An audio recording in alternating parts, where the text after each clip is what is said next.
Welcome to movie brand. മലയാളികളുടെ സ്വകാര്യ അഹങ്കാരമാണ് മോഹൻലാൽ. പകരം വെക്കാനാകാത്ത നിരവധി കഥാപാത്രങ്ങൾ അവിസ്മരണീയമാക്കിയ താരത്തിന് ആരാധകർ ഏറെയാണ് എന്ന് എടുത്തു പറയേണ്ട ആവശ്യമില്ല. കൊച്ചുകുട്ടികൾ മുതൽ പ്രായഭേദ വ്യത്യാസമില്ലാതെ എല്ലാവരുടെയും പ്രിയപ്പെട്ട ഏട്ടനാണ് മോഹൻലാൽ. വലിയൊരു ആരാധക വൃന്ദം തന്നെ മോഹൻലാലിനുണ്ട്. അദ്ദേഹത്തിൻ്റെതായി പുറത്തെത്താറുള്ള വിശേഷങ്ങളെല്ലാം തന്നെ വളരെ പെട്ടെന്നാണ് പ്രേക്ഷകർ സ്വീകരിക്കുന്നത്.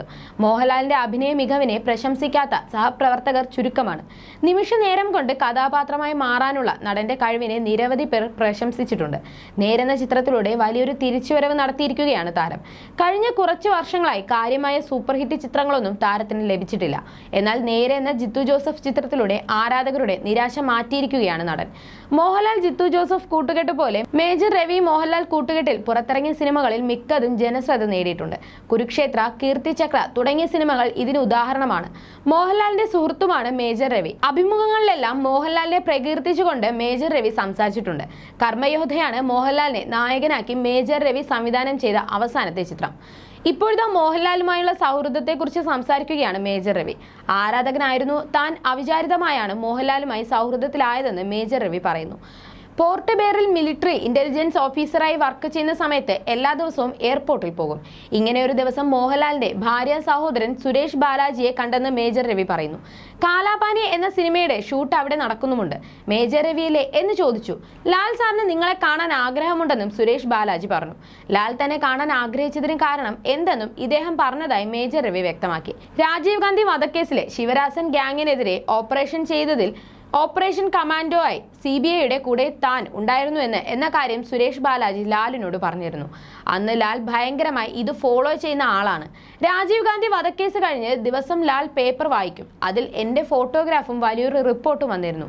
മലയാളിയാണ്, ഇയാളെ എവിടെയെങ്കിലും വെച്ച് കാണണമെന്ന് ലാൽ അന്ന് പറഞ്ഞിട്ടുണ്ടെന്നും സുരേഷ് ബാലാജി വ്യക്തമാക്കി. ഞാനും ലാലിന്റെ ഫാനാണെന്ന് ഞാൻ പറഞ്ഞു. ലൊക്കേഷനിൽ വന്ന് അദ്ദേഹത്തെ കണ്ടൂടെ എന്ന് ചോദിച്ചു. വരാമെന്ന് ഞാനും. അന്ന് വൈകുന്നേരം ഗസ്റ്റ് ഹൗസിലേക്ക് ക്ഷണിച്ചു. കൂടെ ഇരുന്ന് സംസാരിക്കാമെന്ന് കരുതി 5 മണിക്ക് തന്നെ അവിടെ എത്തി. മുഴുവൻ യൂണിറ്റും പാക്കപ്പായി അവിടെയുണ്ട്. സുരേഷ് ബാലാജിയെ കണ്ടു. ഇന്ന റൂമിൽ ലാൽ ഉണ്ടെന്ന് അദ്ദേഹം പറഞ്ഞു. ഞാൻ ഭയങ്കര എക്സൈറ്റ്മെന്റിൽ അങ്ങോട്ട് പോയി.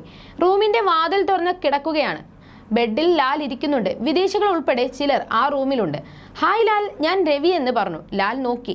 എക്സൈറ്റ്മെന്റ് ഒന്നും അവിടെ നിന്ന് ഇങ്ങോട്ട് കാണുന്നില്ല. അവിടെ വെച്ച് താൻ പരിങ്ങിപ്പോയെന്നും മേജർ രവി തുറന്നു പറഞ്ഞു.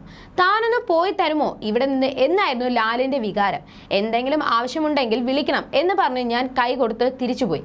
സങ്കടവും അപമാനവും തോന്നി. ബൈക്ക് സ്റ്റാർട്ട് ചെയ്തു. എന്നാൽ എൻ്റെ ഉള്ളിൽ മേജർ രവി എന്ന ഹുങ്കാർ മനുഷ്യൻ ഉണർന്നു. എന്നെ ഇവിടെ വിളിച്ചു വരുത്തിയ സുരേഷ് ബാലാജിക്ക് 2 കൊടുത്തിട്ടേ പോകുന്നുള്ളൂ എന്ന് ഞാൻ കണ്ടപ്പോൾ എന്തോ പ്രശ്നം നടന്നിട്ടുണ്ടെന്ന് സുരേഷിന് മനസ്സിലായി. ലാലിനെ വിളിച്ച് മേജർ രവിയെ കണ്ടില്ലേ എന്ന് ചോദിച്ചപ്പോൾ ഇല്ല, ഞാൻ കാത്തിരിക്കുകയാണെന്ന് അദ്ദേഹം പറഞ്ഞു.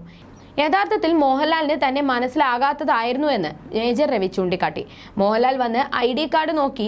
ഇതും നിങ്ങളും തമ്മിൽ എന്തെങ്കിലും സാമ്യമുണ്ടോ എന്ന് ചോദിച്ചു. ലാൽ യഥാർത്ഥത്തിൽ ചമ്മി. ഇനി കുറ്റം എൻ്റെ തലയിലാക്കണം, പക്ഷെ ഞാൻ കട്ടയ്ക്ക് നിൽക്കുകയാണ്. മേജർ എന്ന് പറയാതെ രവി എന്ന് പറഞ്ഞാണ് ഞാൻ സ്വയം പരിചയപ്പെടുത്തിയത്. അതും തന്നെ മനസ്സിലാക്കാത്തതിന് കാരണമായെന്നും മേജർ രവി ചൂണ്ടിക്കാട്ടി. അന്ന് രാത്രി സംസാരങ്ങളും ആഘോഷങ്ങളുമായി 12:30 മണിയായി. ഞാൻ ബൈക്ക് സ്റ്റാർട്ട് ചെയ്തപ്പോൾ ഈ മനുഷ്യൻ പുറകിൽ കയറിയിരുന്നു. ടൗണിൽ കറങ്ങി വരാമെന്ന് പറഞ്ഞു. മറക്കാൻ പറ്റാത്ത നിമിഷങ്ങളാണതെന്നും മേജർ രവി വ്യക്തമാക്കി.